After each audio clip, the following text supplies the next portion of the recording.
Some people think the highway is empty at night, but they don't realize what watches us from the dark corners where headlights never reach.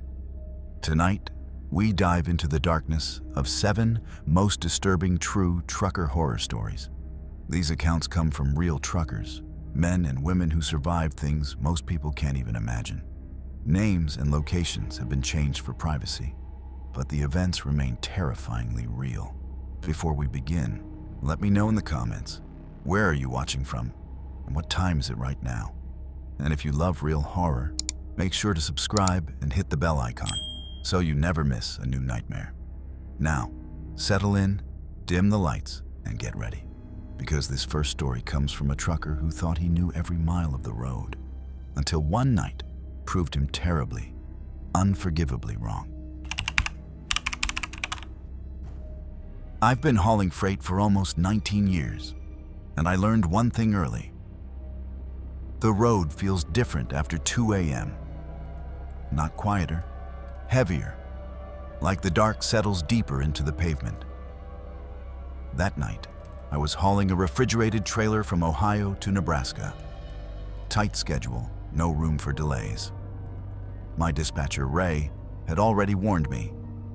Stay on Route 36. Construction crews closed most rural exits. Don't wander off. Fine by me. The route was straight, familiar. But around 2:47 a.m., the weather shifted. A thin, wet mist rolled across the asphalt, swirling like someone exhaled it from the tree line. My headlights carved tunnels in it, revealing nothing but more emptiness. But something felt wrong. My CB radio crackled, soft, static-filled, like someone trying to talk but afraid to speak. I leaned closer. "Breaker?" I said. Nothing. Just static, like whispering buried under static. I shook it off. Long nights play tricks. Still, the unease wouldn't let go. My chest felt tight, like I was being watched from somewhere outside the cab. Every shadow in the side mirror stretched too long. Every reflective road sign glinted like an eye. And then I saw it, a lone figure standing at mile marker 217, facing the road, motionless, like he'd been waiting specifically for me. I slowed my truck slightly, my instincts screaming at me to keep moving. But something in the way he stood froze me. Not waving, not signaling, just staring. I could barely make out his features through the mist, but the feeling of human calculation radiated from him. I reached for my CB, fingers trembling, and called Ray. "Hey, there's someone on the road at mile marker 217, I said, trying to keep my voice steady. Static, no reply. I considered going around him, but the narrow, foggy shoulder left little room to swerve. My mind raced. This wasn't a prank. Someone this far out didn't just stand in the middle of nowhere for fun. As I passed, he lifted a hand slowly. Not a wave, more like a command. I froze for half a second, long enough to see a glint of metal in his coat pocket. That split second changed everything. My pulse hit my throat. Something about him wasn't just dangerous. It was personal, like he had chosen me. I floored the accelerator, gripping the wheel until my knuckles whitened, the hum of the engine drowning out my racing thoughts. Behind me, I could have sworn the fog shifted, as if he was following. I told myself I was imagining it, but every mile marker after that felt like he was still watching. I kept my eyes glued to the road, scanning every turn, every darkened shoulder. The fog clung to the tree line like smoke, muffling sound and light. I thought I was safe, until the next exit appeared. Or rather, didn't.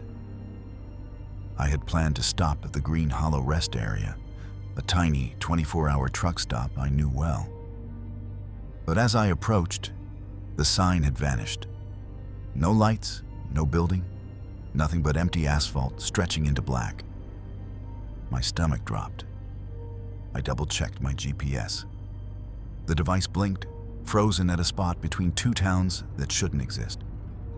Then the CB crackled again, soft, almost hesitant. "Stop! Turn! Now!" I slammed the volume knob down, thinking it was someone messing with me. But that voice, human, deliberate, felt wrong. I couldn't explain why it sent chills straight down my spine. Ahead, I saw headlights flicker in my rearview mirror. Another truck? Or him? My hands gripped the wheel tighter as every instinct screamed to run. But where could I run on this lonely stretch of road with no exit? The fog thickened, and my headlights barely reached 20 feet. And then, I caught a movement in the tree line. A figure stepping onto the asphalt, disappearing almost instantly, but leaving a shadow that stretched across the lane like it had weight.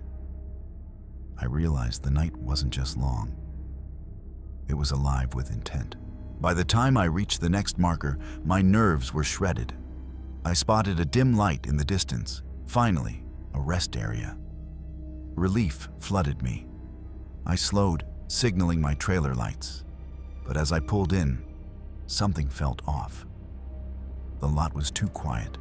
No trucks, no lights flickering from vending machines, nothing but a single, flickering street lamp. My gut screamed danger. I parked near the lamp, doors locked, engine running.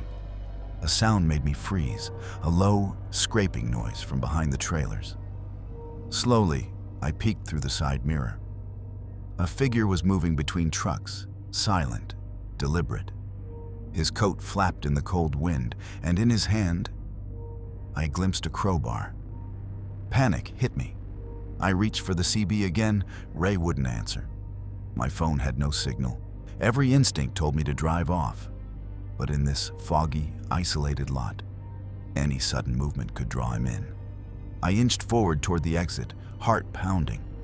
The man stepped into the light. Tall, face shadowed, eyes locked on mine. He didn't move faster, just watched, waiting. The realization hit me. He knew exactly where I would stop. This wasn't random. He'd been tracking me for miles, studying my patterns. And tonight, he planned to finish whatever game he'd started. I swallowed hard. There was no calling for help. There was only me, the truck, and him. I decided I couldn't wait. I had to move.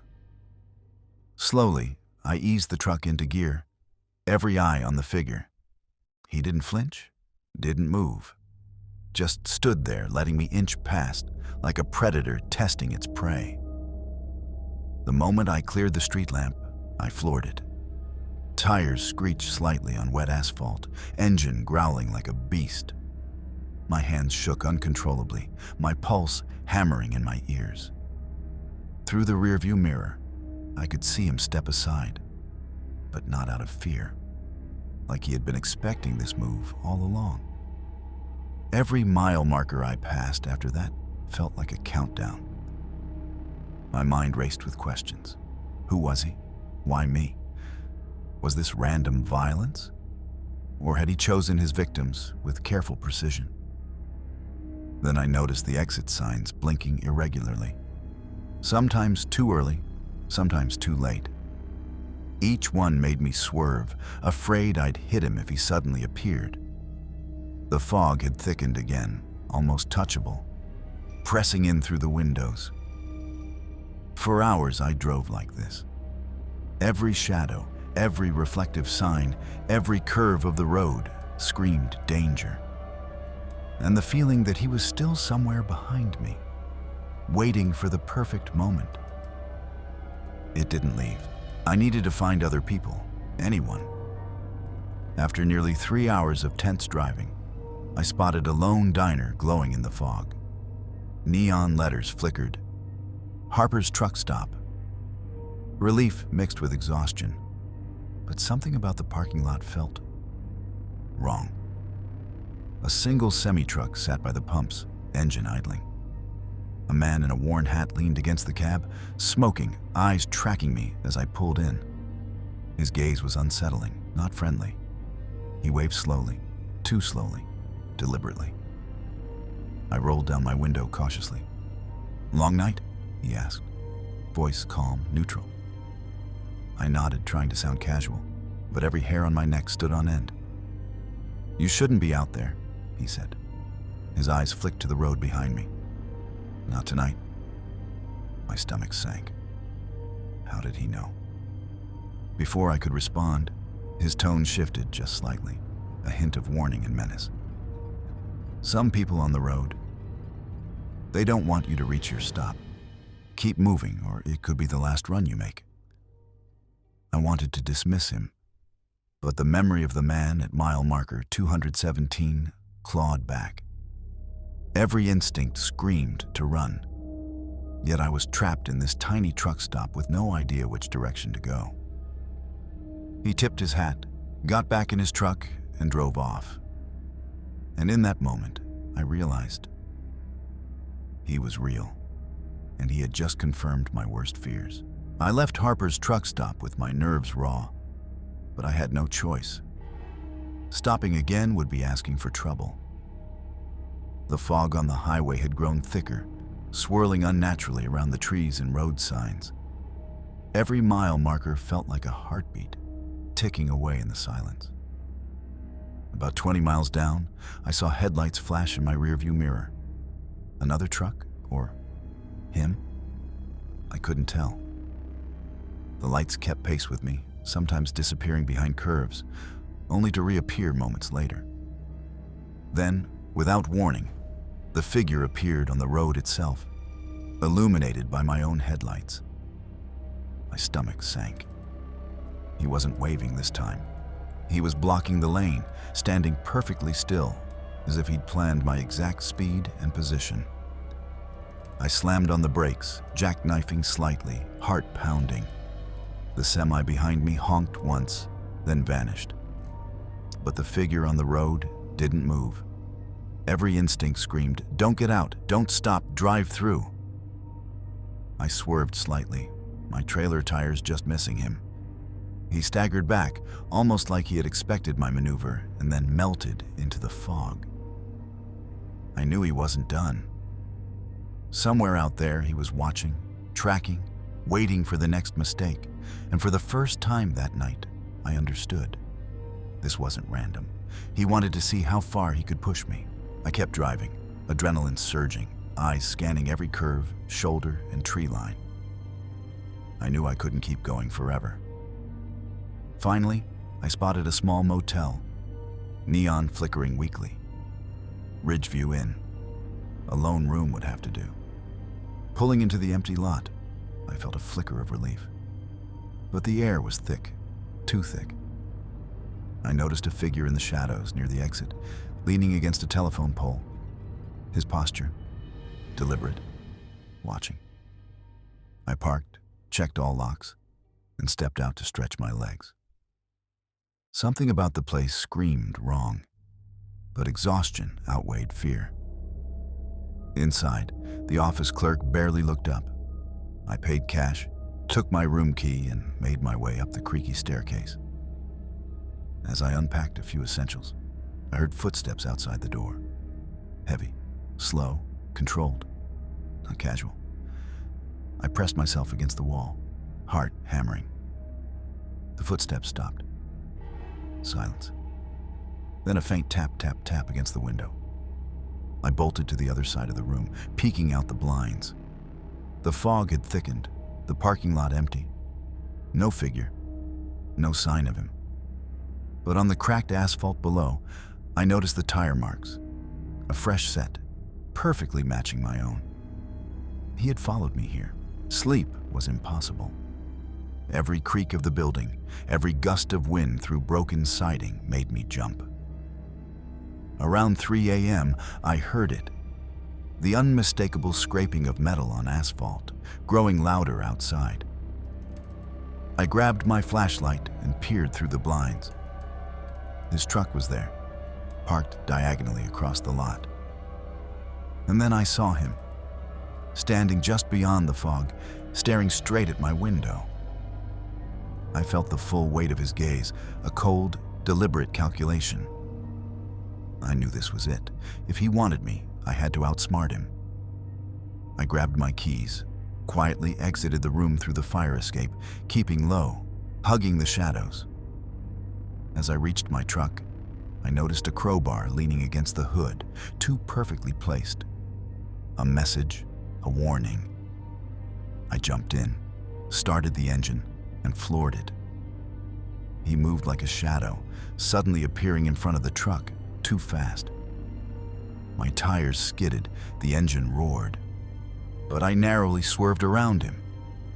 In the rearview mirror, he stood in the fog, silent, watching, almost smiling. The sense of personal menace was overwhelming. I realized then, he didn't need to catch me tonight. He wanted me terrified. And judging by his precision, he'd been planning this for months. I drove for hours, not daring to stop, not daring to look back. Every curve in the road, every empty exit, felt like a potential trap.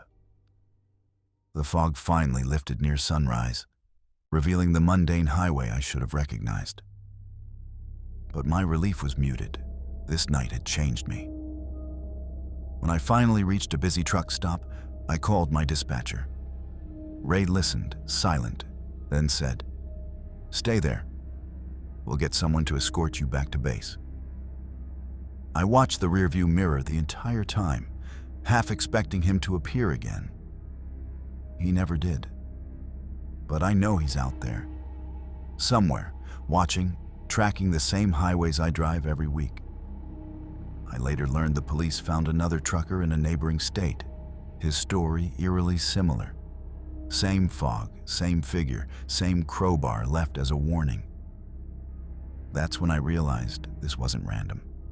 He's methodical, human, and still choosing his victims carefully. I call him the mile marker man. He doesn't strike with force.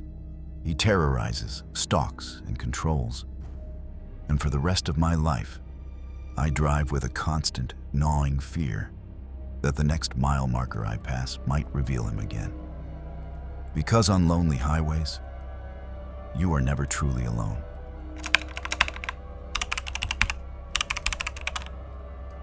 It was nearly midnight when I pulled off Route 84, hauling a load of industrial equipment from Pennsylvania to Michigan. The night was unusually quiet, the air sharp with frost that clung to the cab windows. My CB had been dead for hours. The usual chatter of truckers was gone, leaving me with nothing but the hum of the engine and the crunch of tires on the asphalt. I slowed at a rest stop to stretch my legs. That's when I saw it. An unmarked white semi parked awkwardly near the edge of the lot. No logos, no lights on the trailer, just the truck, silent and imposing. The driver was nowhere in sight, but something about the way it sat, too intentional, too placed, made my skin crawl. I leaned against my cab, pretending to check my paperwork. But I couldn't shake the feeling that I was being watched. Every instinct screamed to leave. But something made me pause, study the rig. The side mirrors reflected nothing but fog and empty asphalt, except for a faint figure moving behind the cab, disappearing every time I blinked. A whisper of a thought crept in. This wasn't just a truck. This was a trap. I climbed back into the cab, trying to shake the unease that had settled like ice in my chest. The white truck remained in my mirrors as I started down the highway, but something about it made me grip the wheel tighter. I couldn't see headlights flashing. I couldn't see brake lights. Just a vague white silhouette that moved with mine, matching every lane change. I tried the CB, hoping for another driver to be awake, to break the tension. Static, not even the usual muffled chatter. I called my dispatcher. Silence. No signal. I was cut off, alone, and aware that whatever this was, it knew I was alone. I sped up slightly, rationalizing it. Maybe it was just a tired driver, someone careless. But then the truck flashed in my rearview mirror in a way that made my blood run cold. Its headlights didn't flicker, but the cab seemed to lean, like it was adjusting its focus. And then, from the foggy distance, I saw movement near the roadside. Another figure, crouched, barely visible, blending into the shadows. I panicked. I swerved slightly, narrowly missing a marker post. The cab shuddered. And in that moment, I realized this wasn't just about being followed. It was about control. Every mile, every curve, every decision I made, it was being studied. Like I was a rat in a maze, and the white truck was the predator. And tonight, the trap was closing. The fog thickened as I approached the next exit, a small, nearly forgotten rest stop. It looked abandoned, save for one flickering streetlight and the shadow of a gas pump. I slowed, hoping to find some semblance of safety in numbers. Another trucker, a clerk, anyone. But the lot was empty, eerily quiet.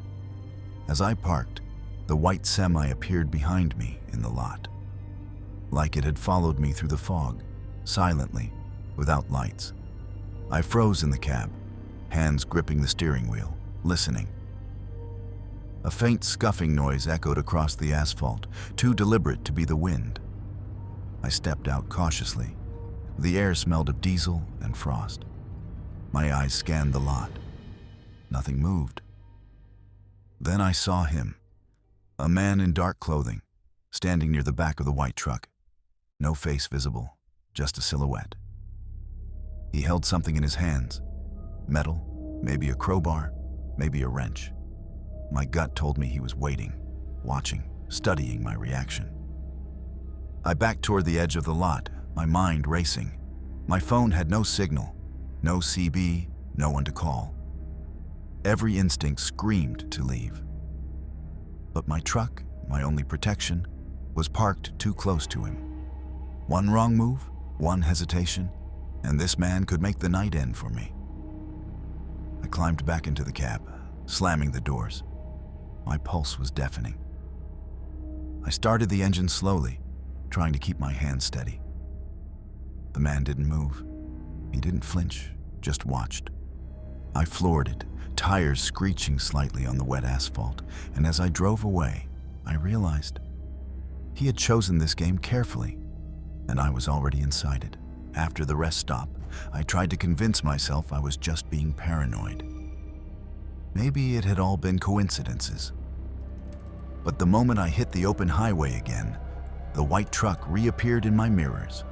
Always behind, always keeping pace, never turning off, never blinking. I tried to shake it. Every lane change, every acceleration, every curve in the road was mirrored. And then came the subtle signs. Markers I passed too slowly, reflective posts that seemed to line up with my truck, almost as if the highway itself had become a trap. I called Ray again. Nothing. Static. My hands shook, and I realized the cab was no longer a sanctuary. It had become a cage. Every mile felt like being in a predator's jaws, my headlights revealing only the fog in front, while the shadows behind whispered threats I couldn't see. Then, at mile marker 142, I saw movement outside my side mirror. A man crouched briefly behind the guardrail, then vanished.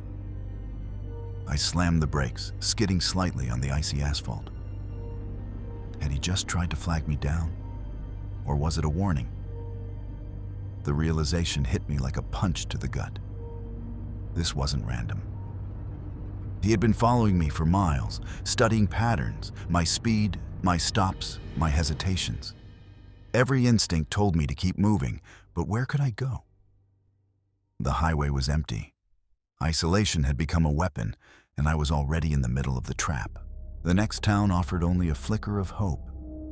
A gas station opened 24/7, neon buzzing in the foggy distance. I slowed, parked near the pumps, and tried to calm my racing heart. But the white truck wasn't behind me this time. It was already there. I froze as I noticed the figure on the driver's side, placing a crowbar neatly on the pavement, angled as if it had been positioned specifically for me to see. My hands shook violently. Every instinct screamed to leave immediately, but fear had my feet glued to the asphalt. I got back into my truck, engine running, windows up. The crowbar remained, glinting under the flickering neon, a silent reminder that he could appear anywhere, anytime. I tried to tell myself it was a prank, a sick game by another trucker. But this wasn't random. It was calculated, precise, human. Someone who had been watching my route, tracking my schedule, understanding exactly where I'd be and when. When I left the gas station, I took a different route, weaving through side roads, hoping to lose him.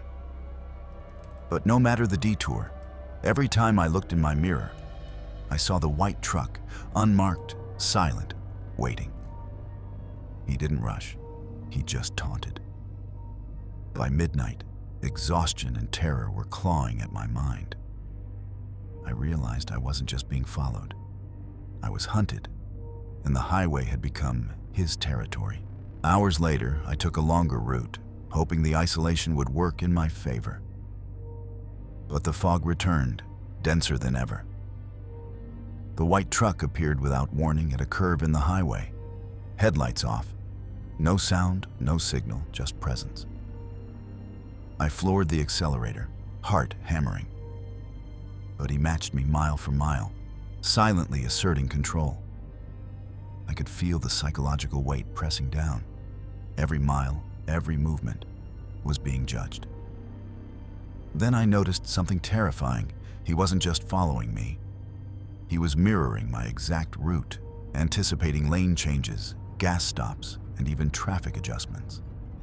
I realized with dread that this had been planned, maybe for weeks, months, and I was the next target. As I rounded a bridge, a figure appeared on the roadside, standing, holding a crowbar.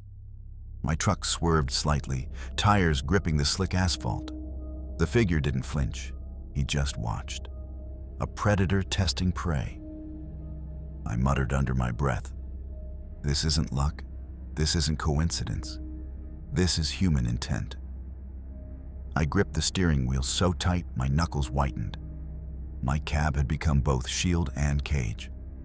The night had turned into a trap, and I had no idea how far it would go before it ended. Exhaustion forced me to stop at a lonely roadside motel. Neon flickered weakly. Creekside Inn.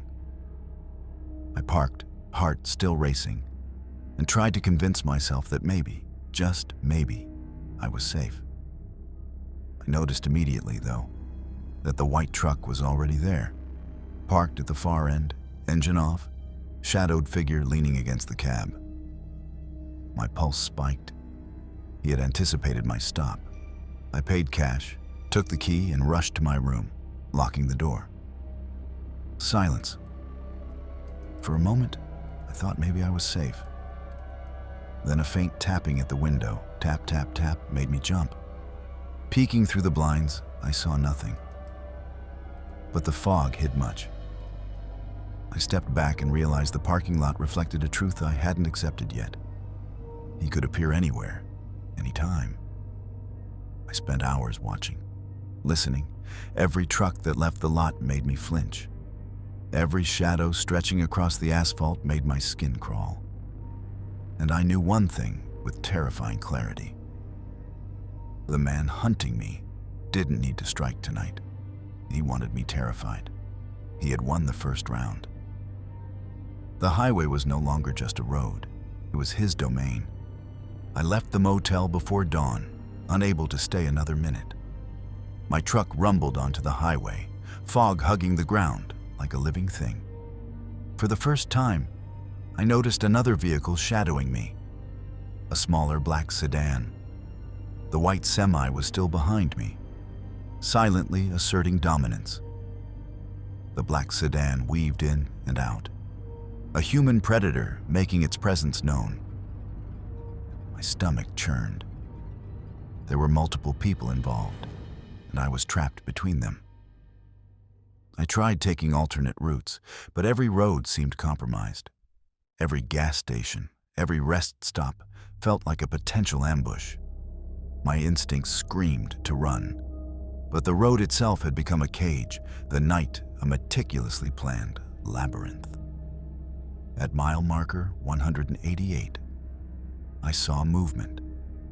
A man crouched by the guardrail, swinging a crowbar in the moonlight, observing, waiting for a mistake. My tires slipped slightly on the frosty asphalt. I pressed the accelerator harder, knowing that hesitation meant death. And yet, even as I raced, a horrifying thought crept in. He wasn't chasing me just to harm me physically. He wanted to terrorize, break me, and assert control over my every movement. The human element, the calculation, the patience, the premeditation, was more frightening than anything supernatural. Hours later, I reached a small town with a well-lit 24-hour truck stop. Relief. Fleeting. The white semi waited at the far edge. The black sedan parked next to it. And then I saw him. The figure from mile marker 142, stepping slowly toward the lot, crowbar in hand. I floored my truck, tires squealing, narrowly avoiding the edge of the lot. But the layout of the exit traps was precise. Every turn I made, the white semi and black sedan moved in tandem, cutting off escape routes. Panic clawed at me. My cab felt like a coffin on wheels. Every reflex screamed to dodge, swerve, run. But the predators anticipated it. I hit the main road, taking the first highway exit I could. My pulse roared in my ears. In my mirrors, the black sedan followed at a distance. The white semi loomed like a shadow. Silent, patient, calculating every move I made. I realized this. They weren't going to let me go easily. This wasn't about robbery. This wasn't about random violence. This was a hunt. A meticulously orchestrated human hunt across highways and small towns. And I had become the prey. I drove through the night, praying for daylight, praying for open roads, praying for someone, anyone, to notice my truck and intervene. Eventually, the horizon began to lighten. Sunrise didn't bring comfort, it brought clarity. Somehow, I had lost the white semi and black sedan. I reached a busy interstate junction with multiple trucks, cars, and surveillance cameras. I stopped at the first state police station I saw and reported everything. Names, times, mile markers, everything. They took notes but warned me. Cases like this rarely have concrete evidence. The psychological toll was immediate. I couldn't stop seeing them. Their shadows, their crowbars, their patience. Every long stretch of highway still made my pulse spike. Every reflective sign or foggy curve reminded me. They were still out there, watching, waiting. I later learned other truckers had similar experiences. White, unmarked semis, shadowed human figures, crowbars left as warnings. They were coordinated, precise, deliberate. These weren't random criminals. They were hunters studying highways like maps, planning carefully, terrorizing, and only occasionally striking. I call them the highway hunters. They don't just target vehicles. They target your fear, your control, your mind. Even now, years later, I never drive late-night routes alone. I never take unknown exits. I never trust empty rest stops. And I always check my mirrors twice, 3 times, hoping, praying that the fog doesn't reveal them lurking once more. Because on America's highways, you are never really alone.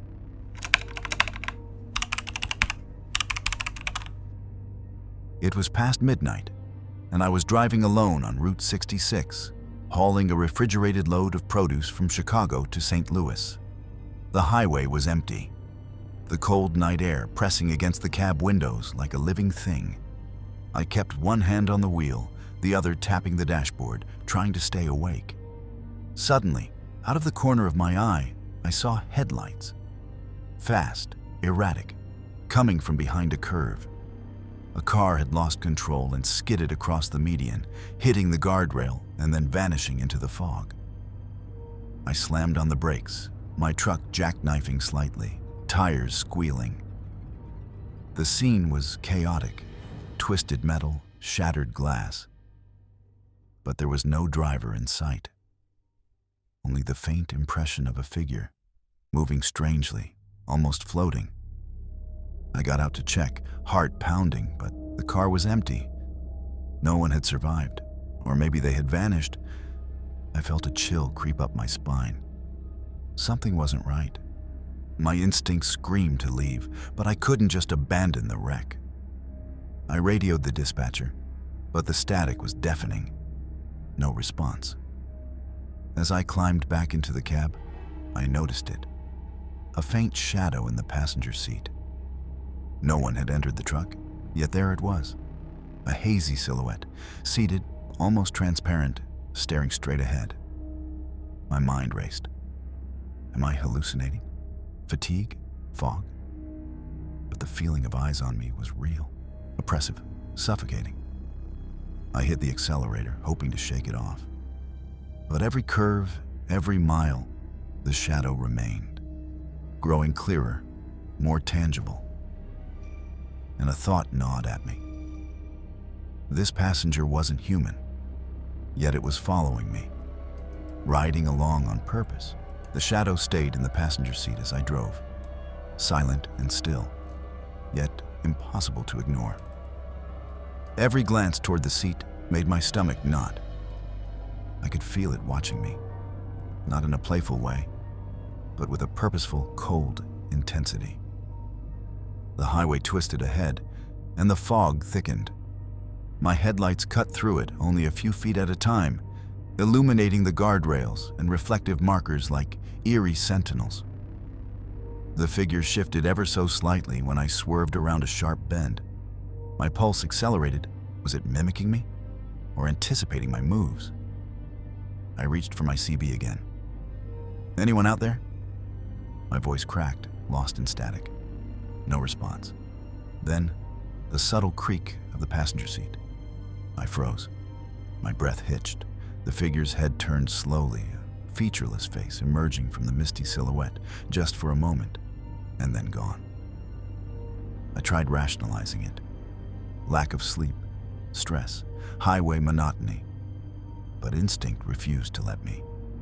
Something unnatural had joined my run, and it wasn't just riding along. It was testing me, studying me. By the time I reached a small rest stop, I could no longer ignore the feeling that the shadow was controlling the space around me. Every light seemed dimmer. Every distant car sound seemed amplified. And when I looked again at the passenger seat, it wasn't seated normally.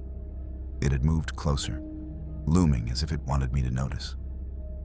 I realized, with dread, this wasn't a ghost passively hitching a ride. It was an entity that had chosen me, and it had a reason I was not yet aware of. By 2 a.m., fatigue was grinding me down. I could barely keep my eyes open, but the ghostly presence refused to let me rest. Then I heard it, the faintest whisper, barely audible over the rumble of tires. You shouldn't be here. I snapped my head toward the passenger seat. The shadow hadn't moved its mouth, yet the voice was there. Chilling, immediate, personal. My hands gripped the steering wheel so tightly my knuckles whitened. I tried to drive faster, hoping motion could break the hold it had on me. But the whispers continued, growing louder, overlapping, almost mocking my attempts to escape. Every mile marker, every reflective post, seemed to pulse with intent, synchronized with the entity's whispers. I caught glimpses of movement outside. Fog rolling unnaturally along the asphalt, shadows flicking between the trees, almost like it was manifesting in the world around me, not just inside the truck. My mind screamed that I was losing control, that the road itself was no longer mine. I called my dispatcher, shaking. Something's in my truck. I don't know what it is. Static, no response. Panic surged. I tried to rationalize. Fatigue, hallucination, stress. But the presence was tangible, pressing at my senses, bending reality just slightly. And every instinct screamed. The ghost wasn't riding with me for company. It was testing me. And for now, it was winning. I reached the next rest stop, hoping to shake it off. But the shadow followed. I parked and sat in the cab, trying to breathe, trying to convince myself it was fatigue. Then I noticed something chilling. The dashboard lights dimmed when it leaned closer. The AC seemed to pulse coldly, like the temperature itself was being manipulated. I tried to speak to it. Who? What are you? The whisper returned, even closer, even clearer. I've been waiting for you. I staggered back in my seat, terrified. The entity wasn't invisible. It was semi-solid, ghostly, but tangible, shaping the cab, leaning over, bending the space around me. The feeling of eyes, millions of them, countless judgments, pressed into my mind. I left the rest stop immediately, tires screeching on wet asphalt. The road ahead twisted unnaturally, as if the highway itself had changed to accommodate the ghost, forcing me to stay inside its domain. Every mile marker was now a warning, every reflective sign a signal that I was being watched. It wasn't just a passenger, it was a haunter, a predator, a manipulator. My heartbeat became a metronome of terror. I realized the terrifying truth. It didn't need to harm me physically. Its power was psychological, emotional, complete. And for some reason, I had been selected. I drove through the night, gripping the wheel so tight I thought my fingers might break. The shadow didn't move much, but its presence pressed into my mind, a constant weight. Then I heard it again, this time unmistakable. You can't escape me. The words weren't spoken aloud. They resonated inside my skull, echoing over every turn of the tires, every mile marker. My heart pounded in response. I dared a glance at the seat. The figure's head tilted, almost inquisitive, as if enjoying my terror. Every instinct screamed at me to stop, pull over, call someone, do anything. But the moment I slowed, the highway seemed to tighten around me. Fog thickened unnaturally, reflective signs warped, the shadows between the trees deepened. I realized the passenger wasn't just riding with me. It controlled the environment, bending reality slightly to ensure I remained inside its grip. I tried reasoning. Maybe it was a hallucination, maybe fatigue, maybe a cruel trick of light and fog. But the sensation of eyes on me, of breath not my own in the cab, was undeniable. I could feel its anticipation, like a predator savoring the final moments before the kill. And then it leaned closer. I swear I felt its cold fingers brush the back of my neck, though nothing touched me. My mind screamed, my chest burned with panic. The realization hit me like a punch. This entity had chosen me, studied me, and I was trapped inside a nightmare from which there was no natural escape. Hours passed, the night stretching endlessly. The highway curved over an old steel bridge, fog swirling around the girders. As I drove onto it, I felt the cab grow colder, the air thick and heavy. The ghostly passenger seemed to loom larger, more defined, its silhouette bending toward me. Then I saw them. Shadows outside, reflected in the cab windows, mimicking my every movement. It wasn't just the ghost. The fog itself seemed alive, writhing with figures that were almost human, almost solid, yet impossibly unreal. I realized the bridge wasn't just a crossing, it was a stage, and I was the only player. I swerved instinctively, tires squealing, but the reflections stayed, locking onto my movements, tracking, testing. The whispers returned, louder, insistent. You belong here. You are mine. I fought to rationalize, to convince myself I was losing it, but my instinct screamed otherwise. Something was outside my cab, stalking me, shaping the fog, guiding the shadows. Every reflective post on the bridge glimmered like eyes, watching, waiting. I knew then that escape wasn't just physical, it was psychological. I had to survive the terror, retain control of my mind, or the highway itself would consume me. The cab felt impossibly small, the bridge impossibly long, and the entity's presence impossibly close. I gripped the wheel, white-knuckled, and whispered a desperate plea. Just let me reach dawn. By 4 a.m., desperation clawed at me. My phone finally flickered with a signal. Hands shaking, I called the dispatcher. I don't know what's happening, I stammered. Static, then a voice I knew. Where are you? Before I could answer, I felt a cold hand press against my shoulder, the ghost. I froze, the call still connected. The dispatcher's voice was muffled, distorted by static. Then, a whisper inside my mind. Simultaneously, my own thoughts, an alien. You called them. You sealed your fate. The cab felt impossibly tight, the steering wheel heavier than ever. Fog twisted outside, forming shapes. Faces, bodies, all fleeting, all impossible to describe. Every instinct told me to hang up, drive faster, ignore it. But even as I tried, I could feel its cold pressure, its intent, shaping my mind like clay. By the time the call ended, I realized the terrifying truth. It wasn't just following me. It was feeding on my fear, my panic, my every rational thought. Every mile I drove, the shadow grew more solid, more oppressive, more deliberate. I whispered aloud to myself, though I knew it heard every word. I have to survive. I have to reach sunrise. The sun was just starting to push against the horizon, pale and weak. I approached a desolate crossroads, the fog thinning slightly. I thought maybe daylight would weaken it. But the shadow didn't fade. It grew taller, more defined, almost solid, its presence bending light, distorting the world around me. I hesitated.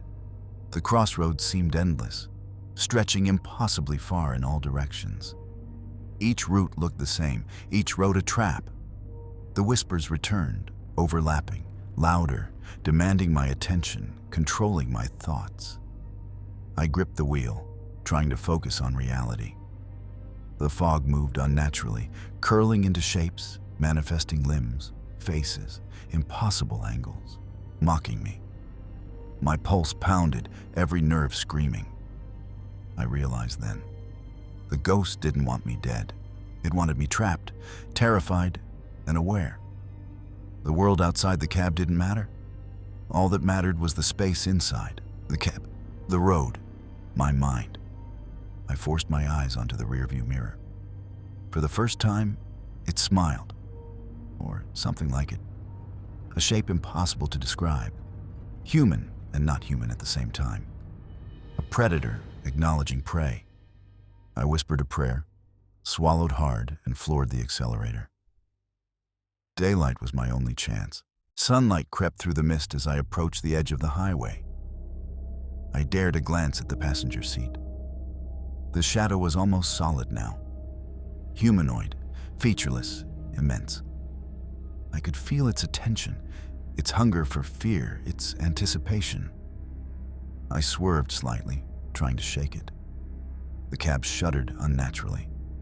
I felt a cold press against my shoulder again, invisible but undeniable. The whispers returned, louder than ever. You cannot leave. I realized this was it. The climax of the hunt. The entity wanted me to face it, acknowledge it, Every twist of the highway, every mile marker, every reflection in the cab was designed to break my resolve.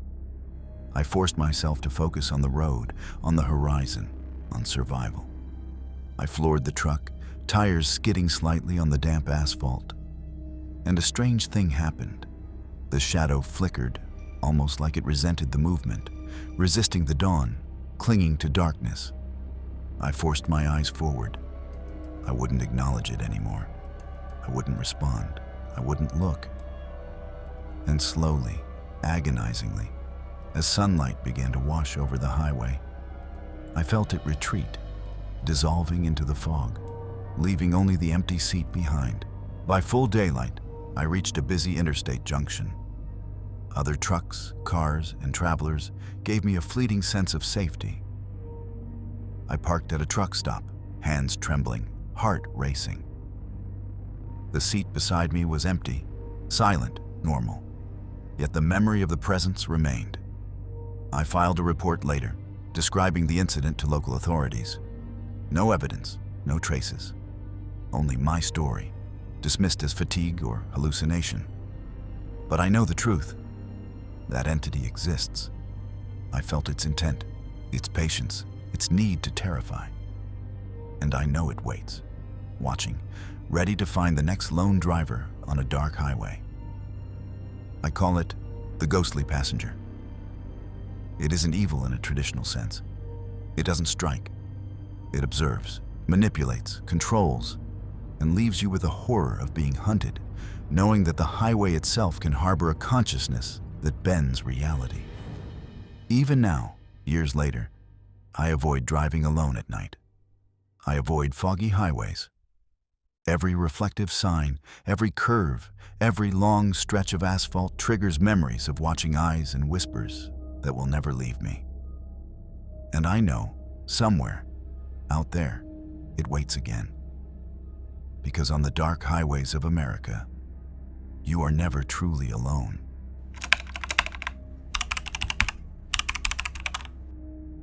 It was a bitterly cold October night, and I was hauling a refrigerated load through rural Pennsylvania. The highway stretched ahead, empty and silent, except for the soft hum of my truck and the occasional rustle of leaves in the wind. The fog rolled in patches, clinging to the road like a living thing. Hours into the drive, I noticed a rest stop glowing dimly in the distance. It looked abandoned, but the flickering lights promised warmth and a chance to stretch. I slowed, pulling into the lot. The air was thick with the smell of damp asphalt and decay. Even before parking, I felt it. A strange, oppressive weight in the air, like unseen eyes were watching. I stepped out, boots crunching on the gravel.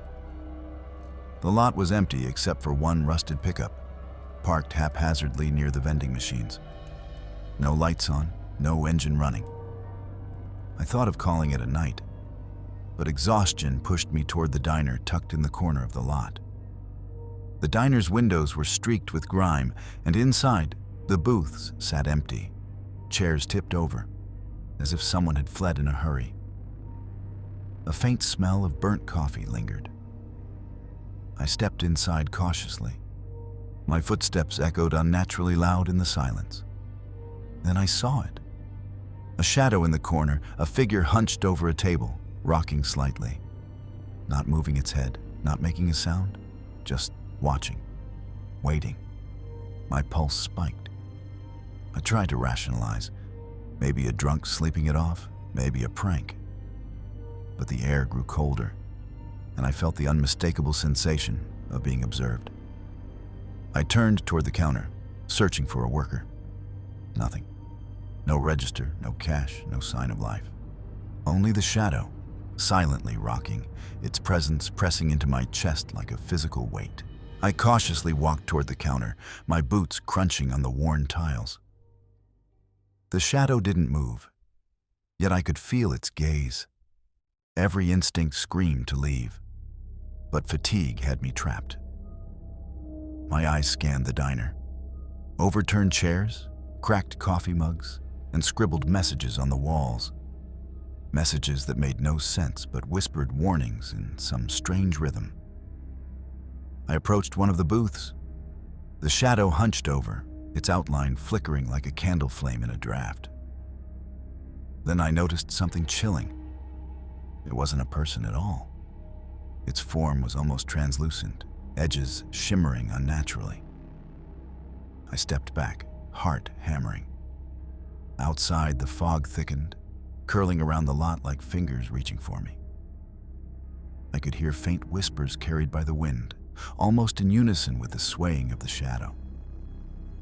I tried to call out, but my voice caught in my throat. The figure seemed aware of my fear, amplifying it, bending the air in the diner to match the tension in my chest. The lights flickered again, plunging the space into brief darkness. When they returned, the shadow had shifted closer, its empty form leaning toward the aisle. A sudden chill crawled up my spine. I realized the entity didn't need to touch me to frighten me. It was feeding on my fear, shaping reality around my perception, warping the diner into its own stage of terror. I ran to the door, bolted into the lot, and jumped back into my truck. As I started the engine, I could see the shadow at the window, still rocking, still watching, refusing to let me leave its domain. Back on the highway, my hands shook on the wheel. I couldn't shake the feeling that something had hitched a ride, or at least followed me in spirit. The road stretched endlessly, fog drifting over the asphalt, headlights cutting through the gray like knives. Every mile marker seemed to watch me. Every shadow between trees hinted at movement. The memory of the rocking figure in the diner haunted me. I kept glancing toward the passenger seat. Empty, yet the hair on my neck stood straight. Then I heard it. A faint creak, a soft tapping from the cab behind me. I swiveled my head. Nothing. Just the hum of tires and wind. But the tapping returned, irregular, deliberate, like fingernails against metal. I tried to rationalize. Wind, fatigue, my imagination. But the moment I looked back at the road, a figure flickered in the rearview mirror, standing between the fog and my headlights. Tall, featureless, yet human enough to trigger panic. My pulse spiked. I pressed harder on the accelerator. The shadow followed. Every curve, every bend, every hill seemed orchestrated to keep me trapped in its gaze, to torment me with proximity I could not escape. It wasn't just the rest stop anymore. The entity had extended its reach into the highway, hunting, testing, and making sure I understood. Wherever I went, it could follow. The tapping continued, echoing through the cab. My mind screamed to ignore it, but instinct screamed louder. Then I noticed marks on the back window. Handprints, fading in the mist outside, too high for me to reach. Whispers filled my mind, soft at first, growing louder with each mile. They weren't words at first, just sounds, like a chorus of warnings warning me to turn back. I gripped the wheel tighter, knuckles white. Every reflective sign along the highway seemed to twist, shapes forming in the reflections, almost human, almost alive. My headlights caught them in fleeting glimpses. A face, a shadow, a figure bending toward me before vanishing. Then I noticed something impossible. The temperature in the cab dropped drastically. My breath became visible. The dashboard flickered with static, radio sputtering out distorted voices, not broadcasting from any station, yet clearly intelligible. "You cannot leave." I slammed the brakes, tires squealing on damp asphalt. The figure appeared in the passenger seat again, hunched, featureless, rocking slightly. No hands, no face, just presence. My mind screamed. The entity didn't need to harm me. It was manifesting terror, controlling perception, testing my resolve. I realized then that the haunted rest stop had been just the beginning. It followed, grew stronger, feeding on my fear, shaping the night itself into a trap. Hours passed. Fatigue, fear, and cold blurred reality. I stopped at another truck stop, hoping daylight would weaken the presence. The lot was empty, lights flickering like the diner. I stepped out. The air smelled of damp asphalt and something more rotten, lingering, and almost imperceptible decay.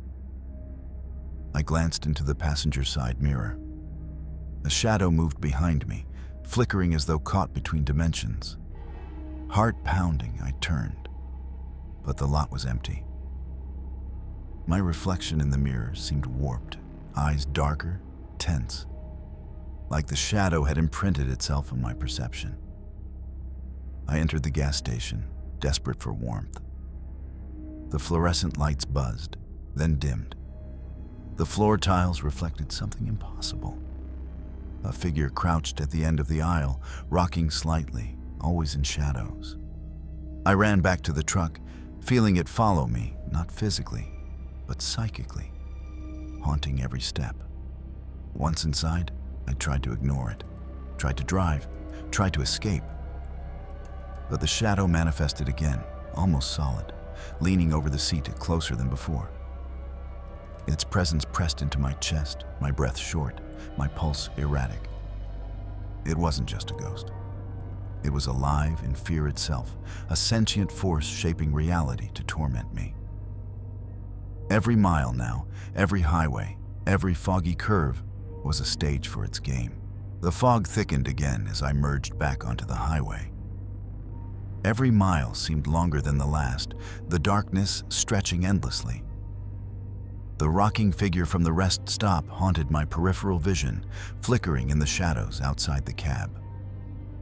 I tried talking to myself, reciting prayers, chanting my own thoughts to stay grounded. But every sound in the cab twisted unnaturally, echoing in ways that weren't real, resonating like whispers from unseen mouths. My own breathing sounded alien. Then I noticed it.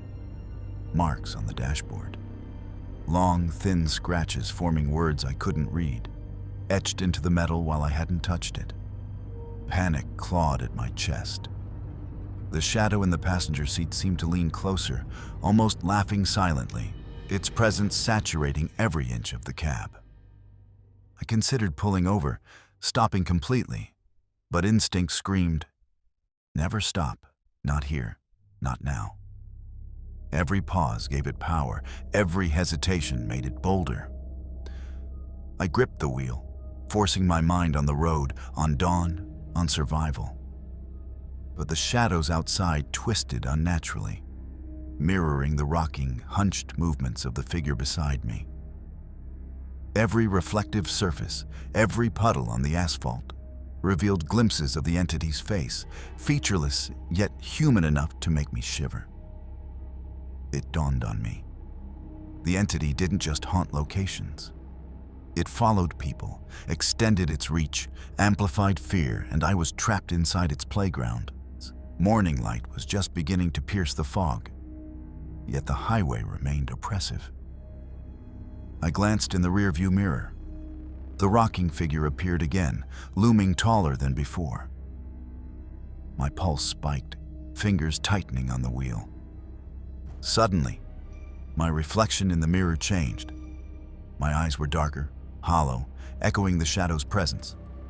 I recoiled, realizing the entity was infecting perception, bending reality to trap me in fear. I passed another rest stop, abandoned and silent. I considered stopping for gas, but instinct screamed against it. Something about the empty lot, the cracked signs, the flickering lights, reminded me of the haunted diner. Then I heard it whisper again in my mind. "You cannot leave until you see the truth." Every reflex screamed to ignore it. I pressed the accelerator, tires squealing slightly on the wet road. Fog swirled unnaturally around the cab, twisting into shapes of people, eyes, faces, watching, judging. The entity wasn't just present, it was alive in its intent. Every mile marker, every curve, Every reflective sign was orchestrated to keep me on edge, aware and terrified. I realized this would not end until I reached daylight fully. Until then, the shadow would bend the road, manipulate perception, and force me to confront fear itself. By mid-morning, I was exhausted, every nerve raw. The fog began to lift slightly, yet the shadow remained, rocking, watching, its presence inescapable. My mind raced. Drive faster? Stop? I couldn't decide without panic overtaking me. Then my truck shuddered. Engine misfire. Lights flickered. Radio static hissed, but not randomly. The whispers were clearer, louder, forming words I understood. Turn back. You belong here. I slammed the wheel, heart racing. Every instinct screamed to flee. Every sense told me that this entity was more than a ghost. It was a predator of fear, shaping my reality, hunting me psychologically. Outside, the fog curled unnaturally, forming shapes of human figures that seemed to stretch, bend, and recoil as if alive. Every reflective surface, puddle, and mirror showed hints of the rocking entity, its presence growing more solid, more oppressive. I realized the final stretch of highway wasn't just asphalt and trees. It was the entity's domain, and I was trapped. I couldn't slow down. I couldn't stop. I had to survive until daylight. Finally, pale sunlight began to pierce the fog. I felt hope, tentative and fragile. The rocking shadow remained, but it flickered, retreating slightly from the light. Every mile felt like a test. The entity seemed to resist the daylight, its form warping, fading, losing the grip it had on the night. My pulse raced, hands white on the wheel. I whispered prayers, reciting every line I could remember. The fog thinned further. The highway straightened. The rocking figure's movement slowed, jerking unnaturally before vanishing completely. For the first time in hours, I dared to breathe freely. Daylight wasn't full safety, but it was a shield. The haunted rest stop, the rocking shadow, the whispers, they had lost their power. For now, I reached a busy highway junction. Cars, trucks, and travelers gave me fleeting comfort. I parked, shaking, staring at the passenger seat. Empty, silent, normal. Yet the memory of the rocking figure remained, etched into my mind like a scar. I filed a report later, but authorities found nothing. No evidence, no explanation. Only my story. Fatigue, hallucination, maybe. But I know what I saw, felt, and experienced. I call it the haunted rest stop. It isn't malicious in a conventional sense. It doesn't attack, kill, or steal. It exists to terrify, to trap, to feed on fear. And it will wait for the next lone driver who dares stop on a dark, foggy highway. Even now, years later, I avoid rest stops at night, foggy highways and abandoned diners. Every reflective window, every curve, every lonely mile brings back memories of rocking shadows, whispers in the mind, and the inescapable feeling of being hunted. The highway holds secrets, and some of them are very much alive.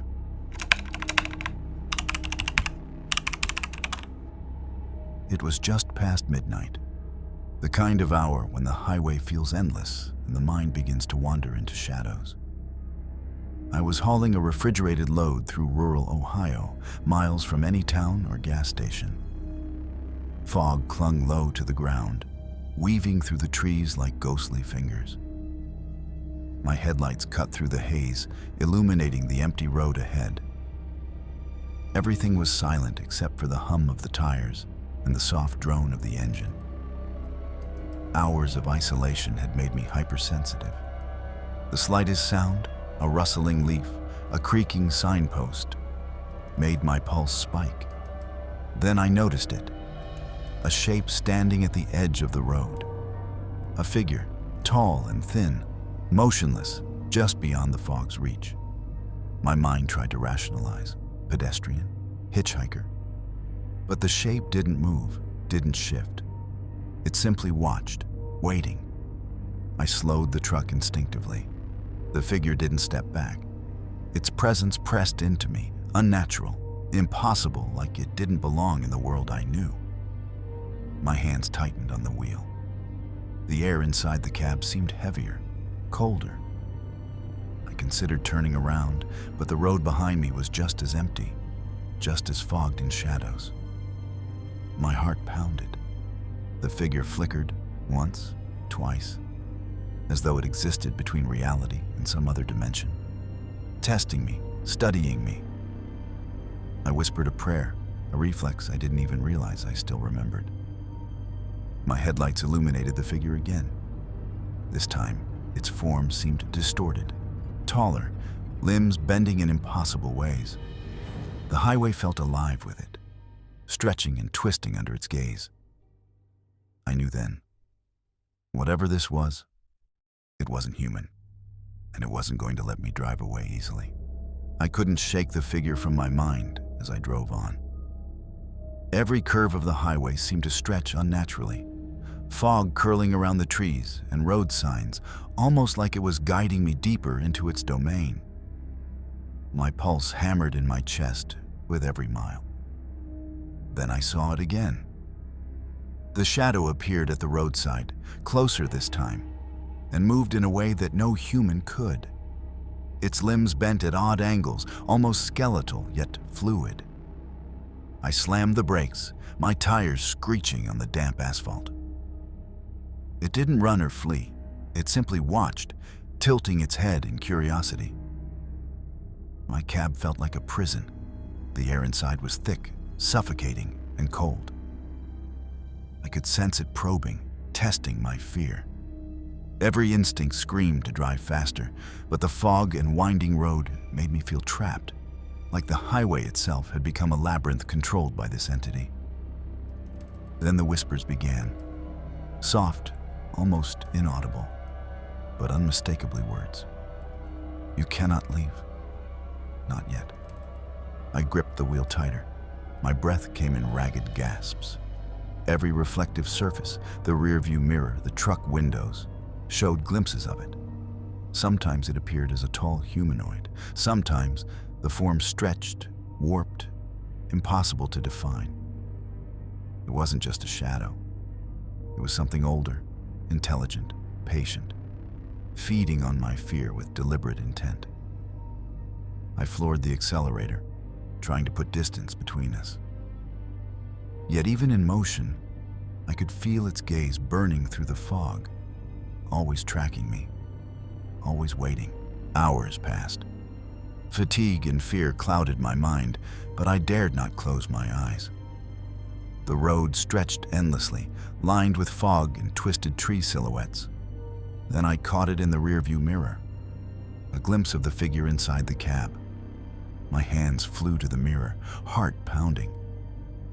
The seat beside me appeared empty at first, yet the shadow flickered, manifesting intermittently, as if phasing in and out of reality. My pulse raced. Every instinct screamed that it wasn't human. I could feel it, probing my thoughts, warping perception, bending the world to its will. I tried to rationalize. Fatigue, hallucination, exhaustion. But the shadow didn't obey logic. Every reflective surface, window, side mirror, windshield, revealed hints of it. Limbs bending impossibly, silhouettes stretching toward me, presence pressing like a physical weight. Then the whispers returned, louder this time, more insistent. "The highway's mine. You cannot escape." The cab grew colder, breath visible in the air, even though the engine warmed it. I shivered uncontrollably, gripping the wheel as if my life depended on it, which, in that moment, it did. I floored the accelerator. The fog seemed to curl around the truck, following, pressing, warping the road. The entity wasn't just outside anymore. It had entered my world, invading every sense, every thought, every shadow. The fog thickened unnaturally. Mile markers blurred, as if stretching ahead impossibly. The shadow moved fluidly along the roadside, never crossing the yellow line, yet always parallel, always in view. My mind screamed, but rational thought failed. I was trapped in a nightmare that obeyed rules unknown to the waking world. I tried to call dispatch, phone in hand, voice trembling. No signal, only static punctuated by a faint, distorted whisper. "You are mine now." The cab felt impossibly small, yet my fear made it feel enormous, like a cage. Every signpost, every curve, every tree reflected the shadow in impossible ways. Limbs bent, faces appeared, always watching. I realized the entity wasn't just a shadow. It controlled the road, shaped the fog, warped reality, ensuring I stayed in its domain, feeding on terror mile after mile. I gritted my teeth and pressed forward. There would be no escape through logic or reason. Only by surviving the night could I hope to see daylight. The whispers became unbearable. They echoed in my mind, overlapping, turning my thoughts into static. Every mile marker, every reflective puddle, every tree seemed alive, mimicking the shadow's movements. I tried to drive faster, but the road twisted unnaturally. Every turn brought the shadow closer, almost inside the cab now, rocking, stretching, testing my fear. The whispers became voices, taunting, commanding, promising that I would never leave the highway. I slammed my hands on the wheel. The cab shuddered. My pulse raced. Every instinct screamed to escape. Yet the entity manipulated the road, forcing me to stay in its nightmarish labyrinth. The fog had become almost solid, clinging to the highway like a living thing. Every mile I drove, I felt the shadow stretching, twisting, adapting. It didn't walk. It glided. It bent the world around it, appearing in reflections, puddles, and even faintly in the texture of the asphalt itself. I glanced at the passenger seat. Empty? Maybe. The fog outside made it impossible to tell. But I could feel its presence pressing in from all directions, like the air itself carried awareness, a predatory intelligence. My pulse thundered in my ears. The radio crackled. Not music, not static, voices. Hundreds of them, overlapping, whispering, murmuring. I couldn't understand the words at first, but slowly phrases formed. "You are never alone. You are mine." The steering wheel felt slippery, though my hands were dry. My vision swam. Every reflective surface, the mirrors, the truck windows, the chrome of the dashboard, showed fleeting images of the figure. Sometimes it crouched, sometimes stretched impossibly tall, limbs bending in ways that should have been anatomically impossible. I forced myself to keep moving, but the road itself betrayed me. Curves appeared where none existed on the map. Mile markers counted backward. Trees twisted unnaturally, branches reaching like fingers, pointing toward me, guiding me into some unseen trap. I remembered the stories from other truckers, tales of the highway phantom. None survived long enough to tell them in detail, only fragments. And now I understood why. The entity didn't just haunt places. It hunted perception, manipulated reality, fed on fear, and it could trap you in a nightmare that became the highway itself. My mind screamed for escape. The night pressed closer, fog and shadows merging, wrapping around the cab, the truck, the road. Every heartbeat was a countdown. Every breath was another thread in the trap weaving tighter around me. I slammed on the brakes instinctively, gripping the wheel as the shadow flickered in and out of existence beside me, rocking slightly. It was patient, knowing I would act, knowing my fear would betray me. And I did. I hit the accelerator again, hurtling down the impossible curves, desperate to survive. The hours dragged endlessly. My eyes burned. My mind teetered on the edge of collapse.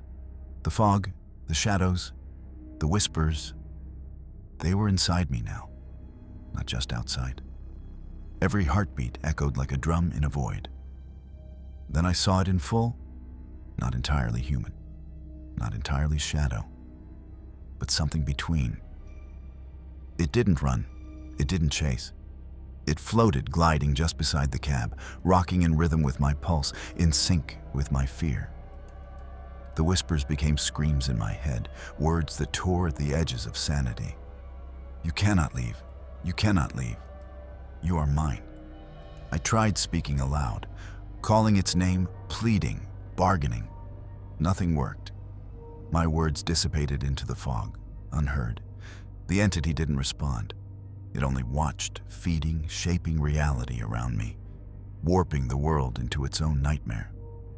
I realized the truck itself was part of the illusion. Mirrors reflected shapes that didn't exist. The dashboard glowed with scratches forming words in some language I didn't recognize. Even the road ahead twisted and folded, creating impossible angles, curves, and intersections. It was a labyrinth designed by fear itself, and I was trapped within it. I gritted my teeth and drove faster, weaving through the fog. My headlights cut through the mist, revealing glimpses of shapes moving just beyond visibility. Branches bending, shadows flickering, eyes glinting for a second too long. Every instinct told me to escape. But the highway had become a cage, a living nightmare. The shadow leaned closer, rocking deliberately. I could almost feel its cold presence in my chest, invading every thought. My hands trembled on the wheel, but I didn't stop. I couldn't stop. Not yet. Survival meant moving forward, through fear, through the impossible curves, into the uncertain dawn. Hours blurred into an endless nightmare. My eyelids felt heavy, but the entity would not allow me rest.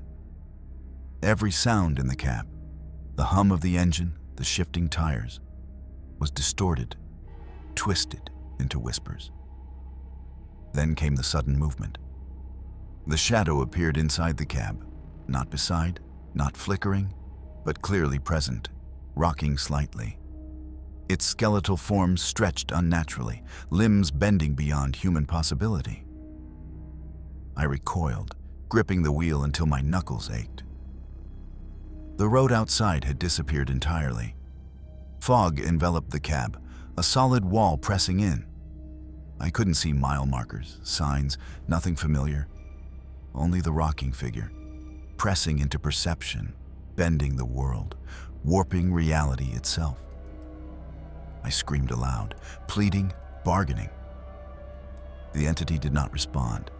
It existed to terrify, to trap, to feed on fear and despair. My mind screamed, and every reflection in the mirrors showed its form, sometimes crouched, sometimes impossibly tall, always observing, always patient. I realized the truth. The phantom wasn't bound by time or space.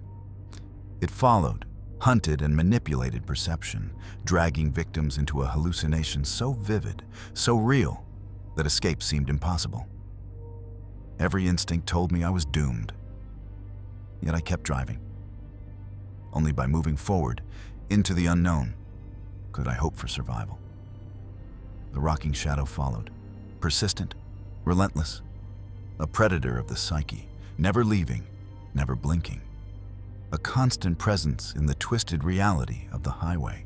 Finally, pale sunlight began piercing the fog. The world seemed to stabilize slightly. The rocking shadow flickered, hitting the edges of daylight, shrinking, less solid, less oppressive. I forced myself to breathe, to focus on the road, on the approaching signs of civilization. Every mile was a battle between fear and survival. The fog thinned, the road straightened, and my pulse began to normalize. But the shadow lingered at the edge of perception, retreating slowly but purposefully. I glimpsed a familiar sign, a town junction, real, concrete, tangible. Hope surged. The rocking figure faded further as I approached daylight. My heart still raced, every nerve raw from hours of terror, but I felt a tentative sense of relief.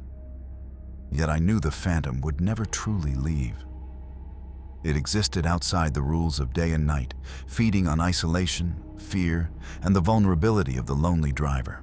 I finally reached a well-lit highway junction, traffic, trucks, and travelers offering safety in numbers. I parked, hands shaking, staring at the passenger seat. Empty, silent, normal. Yet the memory of the rocking shadow remained, etched into my mind like an unhealable scar. Authorities found nothing, no evidence, only my story, fleeting glimpses of the impossible, whispers, and a road warped by fear. I named it the Highway Phantom. It wasn't malicious in the traditional sense. It didn't attack physically, it didn't kill. But it existed to terrify, to trap, to prey on the mind, following its victims, feeding on fear. Even years later, I avoid isolated highways at night. Every foggy mile, every deserted rest stop, every reflection in a window brings memories of rocking shadows, distorted roads, whispers in the mind, and the inescapable sense of being hunted. The phantom is still out there, patient, watching, waiting for the next driver alone on a highway at midnight. And for those who see it, survival isn't guaranteed.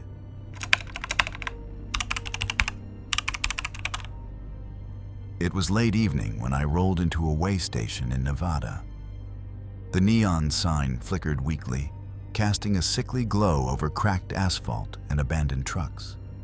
No cars, no staff, just the hollow, echoing silence of a place forgotten by time. I needed a short break. My eyes were heavy from hours of driving, and the desert night pressed down like a physical weight. As I parked, the wind moaned through the empty lot, carrying a faint metallic scent that made my stomach turn. Something about the silence wasn't natural. It was too deep, too deliberate. I stepped out, stretching, listening to the soft echo of my boots on the concrete. That's when I noticed the first sign. Tire tracks that didn't match any vehicle in the lot. Fresh impressions leading from the back of the station into the darkness. I frowned. Must be another trucker, I muttered to myself. But the emptiness contradicted the explanation. No sounds of engines, no lights, nothing. Just my breath, heavy and uneven. I walked toward the main building. The door was ajar, swinging slightly in the wind. Inside, papers were scattered, chairs overturned. Yet there was no dust, as if someone had left in a hurry, but very recently. Then I heard it, the soft creak of a door behind me. My head snapped around. Empty lot. No one there. My pulse jumped. I laughed nervously. Desert winds, maybe a loose shutter. But then came a whisper. Low, deliberate, almost human. You shouldn't have stopped. I froze. The air grew heavier. Shadows twisted unnaturally across the lot, bending in ways the moonlight shouldn't allow. Every instinct screamed, get back in the truck, drive away now. I rushed back to my cab, sliding inside, locking the doors. As I started the engine, I caught movement in the mirrors. A figure at the edge of the lot, hunched, rocking slightly, watching, waiting. I knew this wasn't going to be a normal break. Whatever haunted this deserted way station had been waiting, patient, for a driver foolish enough to stop at night. I stayed in the cab for what felt like hours, gripping the wheel, every nerve on edge. The figure hadn't moved. It remained at the edge of the lot, hunched and rocking slightly, as though studying me, testing my fear. The wind whispered through the broken signage and scattered debris, carrying faint echoes of footsteps that weren't mine. My heart pounded in the eerie stillness, every instinct screaming to leave. But something rooted me to the spot. Fear, maybe. Curiosity, certainly. I finally worked up the nerve to glance in the mirrors. The figure's head tilted unnaturally, following me with eyes that didn't exist. Or perhaps I just couldn't see them clearly. It moved in impossible ways, limbs bending at angles that should have been painful, but weren't. I tried to rationalize. A homeless person, a trick of shadows, my imagination. Yet the lot was completely empty.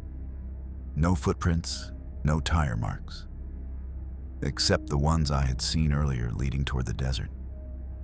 And the figure's rocking motion. Too deliberate, too synchronized, too alive to be coincidence. I revved the engine slowly, testing if it would react. The figure didn't flinch, didn't retreat. But the longer I stared, the more the shadows around it seemed to stretch and curl, forming faint humanoid shapes in the corners of the lot. It wasn't just a person. It was something else entirely. I decided I couldn't wait any longer. Slowly, cautiously, I pulled the truck into the road. My headlights cut through the darkness. The figure remained at the edge of the lot, rocking in place, watching, patient and unblinking. Even as I drove away, I felt its gaze on me, and a whisper seemed to echo in my mind. You belong here. Soon, back on the highway, the night seemed calm at first, but the unease from the way station clung to me like a second skin. Every mile stretched endlessly, and the desert shadows seemed to shift with the truck's movement.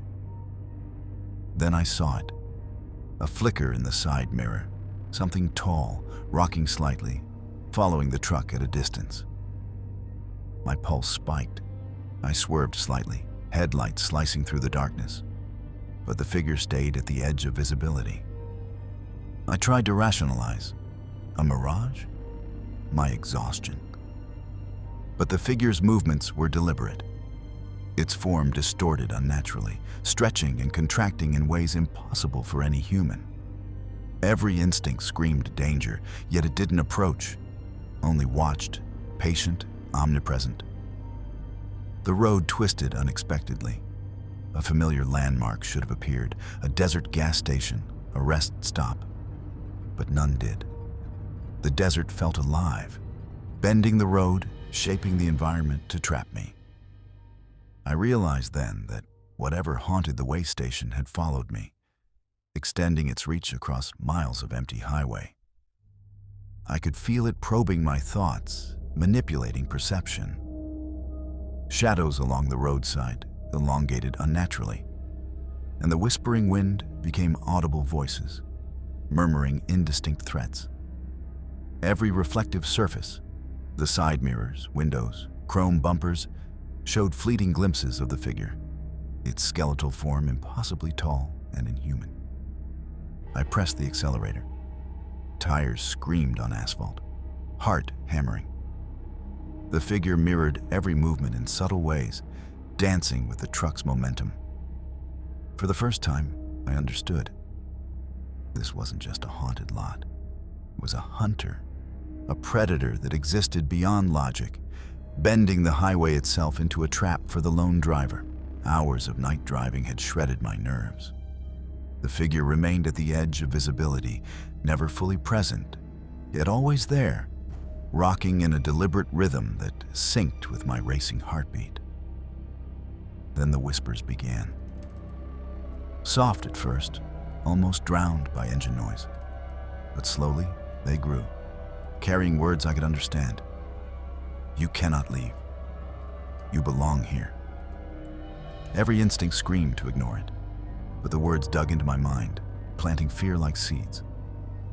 The highway seemed to stretch infinitely, road signs bending, mile markers skipping, desert shadows twisting. I saw movement in the cab's mirrors, a fleeting reflection of the figure.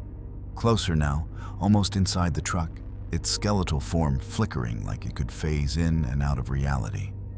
I screamed, slamming the wheel to correct the truck's path. The tires screamed.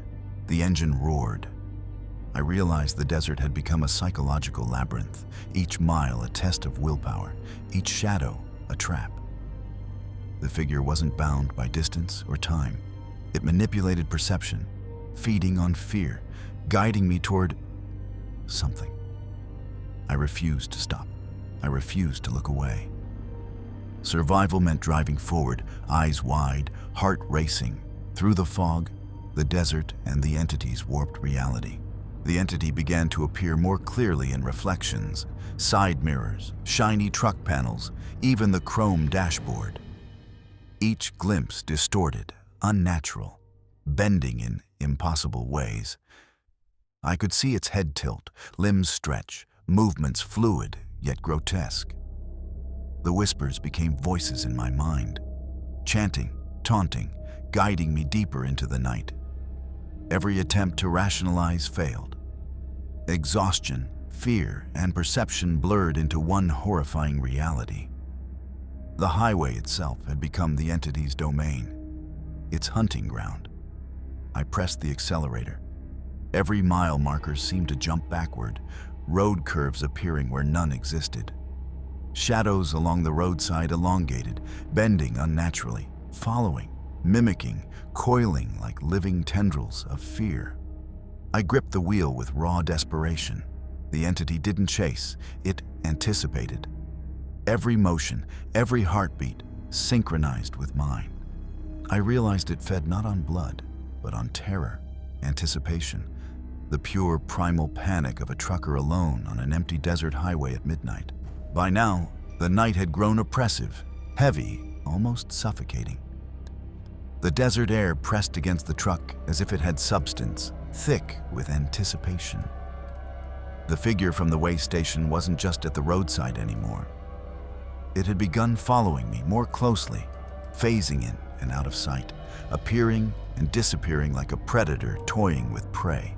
Every reflective surface, the mirrors, chrome panels, even my phone screen, showed fleeting glimpses of it, sometimes crouched, sometimes impossibly tall, its skeletal limbs bending in ways that defied logic and anatomy. I couldn't tell where it began or ended. My pulse raced, my hands shook violently on the steering wheel. Then came the whispers, sharper, more insistent. "You cannot escape. You belong here." They seemed to echo from the asphalt, the desert rocks, the sky itself. My rational mind screamed hallucination, exhaustion, paranoia, but instinct told me otherwise. This was real. A shadow flickered across the windshield. I slammed my brakes, tires screeching, heart pounding like a war drum. For a second, it appeared inside the cab, rocking slightly, limbs elongated, its face featureless but impossibly menacing. I gasped, slamming the wheel again to correct the truck. The road itself seemed to warp. Curves appeared where none existed. Mile markers blinked in and out of sequence. Signs twisted toward me like fingers. I was driving through a nightmare crafted entirely for me. I floored the accelerator, praying for survival. The entity mirrored my every movement, synchronized with my fear. Every mile became a battle of wills, a race against a shadow that bent reality to trap me in its domain. Even as dawn teased the horizon, the rocking figure lingered at the edge of perception, patient, unblinking, feeding on terror. Waiting for the moment I might falter, the sun began bleeding into the horizon. Yet the desert remained eerily quiet. My nerves were shredded. Every glance in the mirrors revealed fleeting glimpses of the figure, closer now, almost inside the truck, limbs bending unnaturally, swaying in rhythm with my heartbeat. I tried talking aloud, calling its name, bargaining, pleading. But the entity didn't respond. It didn't need to. Its presence was a suffocating pressure on my mind, warping my perception of distance, time, and motion. Every instinct screamed, escape.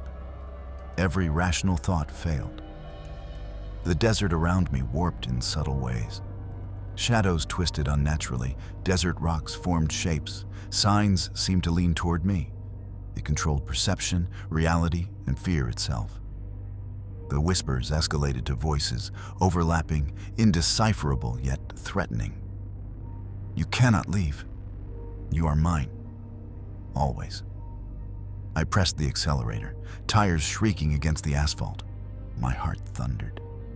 The entity mirrored every movement, flowing alongside the cab in a twisted dance, anticipating every turn, every swerve, every attempt to flee.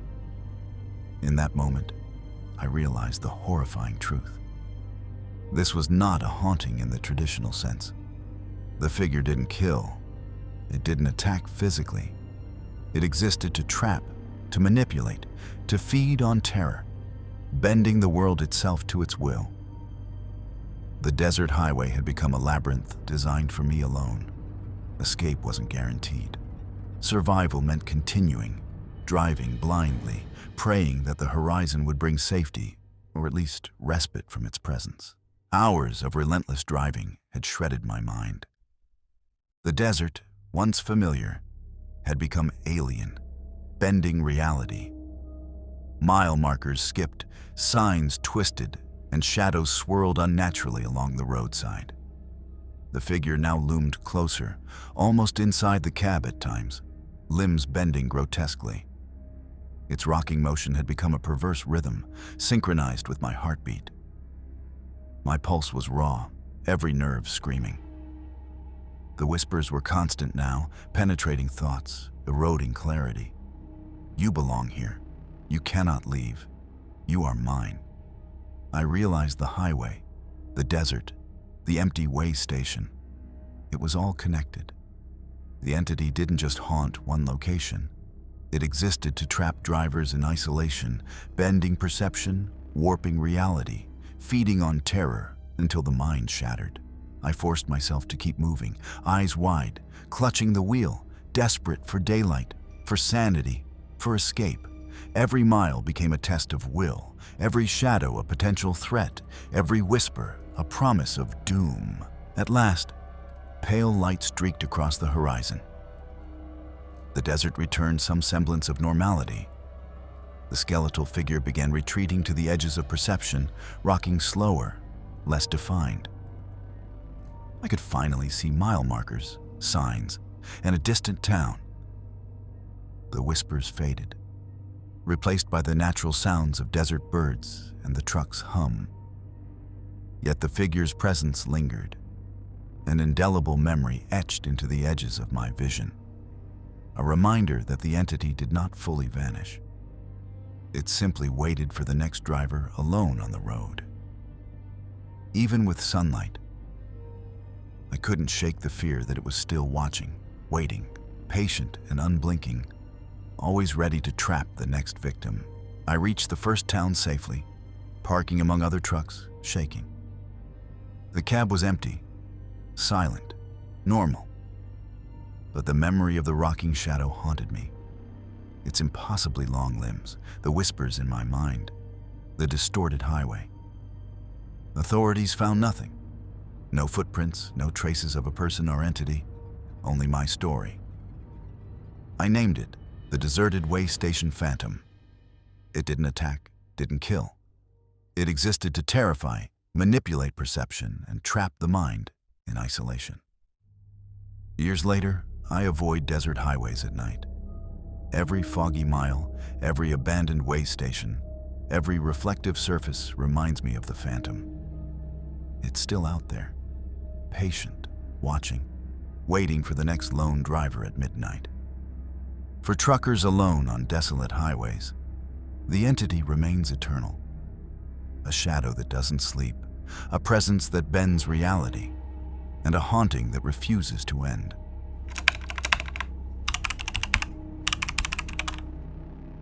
It was a moonless night on I-80, Nebraska, and I was alone, hauling an empty trailer across miles of endless black asphalt. My headlights cut through the darkness, illuminating the occasional road sign, the edges of distant cornfields, and nothing else. Silence wrapped around the cab like a blanket, heavy and suffocating. I caught movement in my side mirror, a flicker, almost imperceptible. I shook my head. Tiredness, I thought. Night driving does strange things to your perception.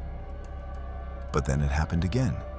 A glimmer in the mirror, like someone was sitting in the passenger seat, hunched forward, staring at me. I spun my head. Empty. Just the interior of the cab. I laughed nervously, muttering to myself, "Get a grip, man. You're imagining things." But the flicker returned, sharper this time. In the mirror, a figure sat silently, limbs bent unnaturally, rocking slightly, its face hidden in shadow. I blinked. Gone. My pulse raced. Every instinct screamed that I shouldn't have stopped, that I shouldn't have even looked. I tried to rationalize, reflections from passing signs, my own shadow, fatigue. But the feeling of being watched was undeniable, crawling up my spine, making my skin prickle. Then I noticed something even more disturbing. The figure mirrored my exact movements, perfectly synchronized with my heartbeat. I moved my hand to adjust the radio, so did the figure. I shifted in my seat, again mirrored. Panic clawed at me. The highway stretched endlessly ahead, nothing but black asphalt and the faint glow of distant lights. Every reflective surface in the cab now felt like a window into another reality, another presence. I gripped the wheel tightly, staring ahead, trying to ignore it. But the sense of being observed persisted, gnawing at my mind, waiting, patient, unblinking. I knew instinctively that this was no hallucination. Something unnatural had attached itself to the truck, to me, and it wasn't letting go. The night dragged on, long and oppressive, each mile stretching endlessly. I couldn't shake the feeling of being watched. Every glance in the mirrors revealed the same disturbing sight. A shadowy figure sitting in the passenger seat, motionless yet synchronized with every subtle movement I made. I tried talking aloud. "Who's there? What do you want?" My own voice sounded hollow in the cab.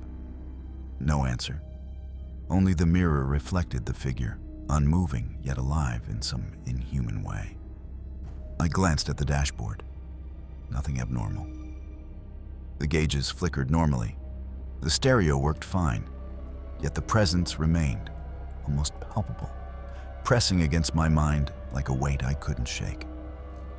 I rationalized. Hallucinations from fatigue, staring into the night too long, stress of long-haul driving. But logic couldn't erase the creeping horror, the way the figure seemed to anticipate my every move. Hand on the wheel, foot on the pedal, head tilting. It mirrored me perfectly. Then I noticed something impossible. When I blinked, it didn't. When I looked away and back, it was closer, sitting straighter, watching, patient. Its face remained shrouded in shadow, featureless yet menacing. I tried to shake it off, focusing on the road. But soon, the mirrors themselves seemed to warp, reflecting not just the cab interior, but fragments of a distorted world. Roadways bending, shadowy forms flickering behind, shapes that should not exist. The whisper came next, soft and deliberate, like breath against my ear, though no one was there. "You can't leave. You belong with me." My chest tightened. I slammed the accelerator, desperate to reach any town, any light. But the darkness stretched ahead endlessly, swallowing the horizon. The figure did not move forward. It simply waited, mirrored my actions, and the whispers continued, relentless, invasive, impossible to ignore. I realized then that I wasn't just being haunted, I was being studied, trapped in a supernatural reflection, a passenger in a nightmare that had no physical form. The road, the cab, my own reflections. It was all a maze designed to torment, a psychological prison I couldn't escape. Hours passed, yet the darkness seemed endless. Every glance in the side and rear mirrors revealed it. The shadowy passenger, always there, synchronized with my movements, unmoving yet alive. My pulse raced. Every nerve screamed. The highway stretched into infinity. Mile markers skipped, signs appeared and vanished. My hands gripped the wheel so tightly, my knuckles were white. I realized the mirrors weren't just showing reflections. They were windows into another reality. A place where the figure existed fully, and I was trapped in its perception. I tried reasoning, tried ignoring it, even closing my eyes briefly. But when I opened them, the figure had moved closer. Its featureless face aligned perfectly with mine in the mirror. I screamed aloud, slamming both hands on the wheel, heart hammering. The whisper came again, soft but unmistakable. "You're mine. You can't escape, never." I pressed the accelerator, tires screaming against asphalt. The figure mirrored every turn, every swerve, its shadow stretching unnaturally across the cab. The highway itself warped, edges bending, shadows curling, the desert around me twisting. I realized I wasn't driving alone. I was being herded, studied, tormented by a being that existed between reflections, beyond human comprehension. The darkness thickened, oppressive, almost solid. The road ahead twisted unnaturally. Every curve seemed impossible, signs bending like fingers reaching out to grab me. The shadow in the passenger seat didn't move physically. It existed through perception, through mirrors, through reality itself. I tried talking aloud. "What do you want? Who are you?" Only silence, except for the whispers inside my mind. "Your fear is my playground. Your mind is my cage." The interior of the cab warped. Reflections flickered, the figure appearing taller, limbs bending at grotesque angles, rocking slightly in rhythm with my heartbeat. Every turn, every shift in speed was mirrored. It anticipated my actions. I realized that leaving the highway wasn't an option. No exit, no town, no roadside stop. The entity had extended its domain beyond the cab, beyond the mirrors, manipulating the road itself. It fed on isolation and fear, warping my perception, bending reality to trap me in an endless loop. I pressed on, heart hammering, eyes fixed forward, unwilling to glance in the mirrors again.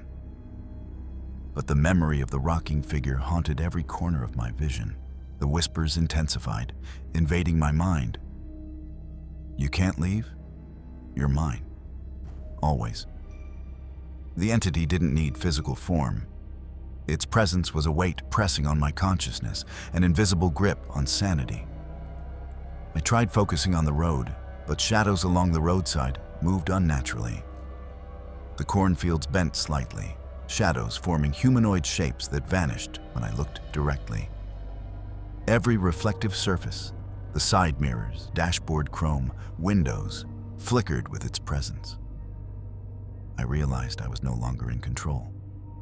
The entity controlled perception, feeding on fear, warping reality, bending the highway itself into a trap. Every mile stretched endlessly. Every shadow threatened. The figure mirrored every move I made, rocking in rhythm with my heartbeat, mocking my attempts to escape. Fatigue gnawed at me, yet I dared not sleep. Every glance at the mirrors revealed it closer, more defined. Its featureless face aligned with mine, its presence invasive and suffocating. The whispers became a constant murmur, eroding my thoughts. "You are mine. You cannot leave." I clenched the wheel, trying to resist. Every shadow along the roadside seemed to reach for the truck, curling and stretching like black smoke. Reality itself warped. Mile markers skipped, signs twisted, cornfields bent unnaturally. I understood fully now. Escape required endurance, focus, and hope that dawn would break its hold. The entity wasn't attacking. It existed in a psychic bond, feeding on panic and exhaustion. Every glance, every movement, every thought it anticipated. I realized it was tethered to me personally, tracking my fear and shaping the road to feed it. I pressed the accelerator, refusing to slow. The shadows bent with me. The whispers followed me like wind in the cab. A relentless reminder that it had control over perception itself. Finally, pale light edged the horizon. The shadows of the cornfields retreated. The figure remained, rocking slowly, less defined. Whispers faded. The highway returned to normal, yet the sense of being observed persisted. It lingered in the edges of perception, a permanent mark on my mind, waiting for the next driver. I reached the first rest stop safely. My hands shook. The cab was empty. The passenger seat was vacant. Mirrors reflected only me.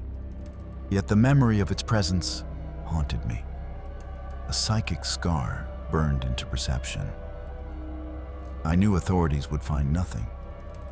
This was not a physical threat.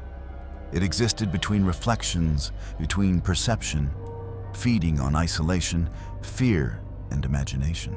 Years later, I still avoid long highway nights.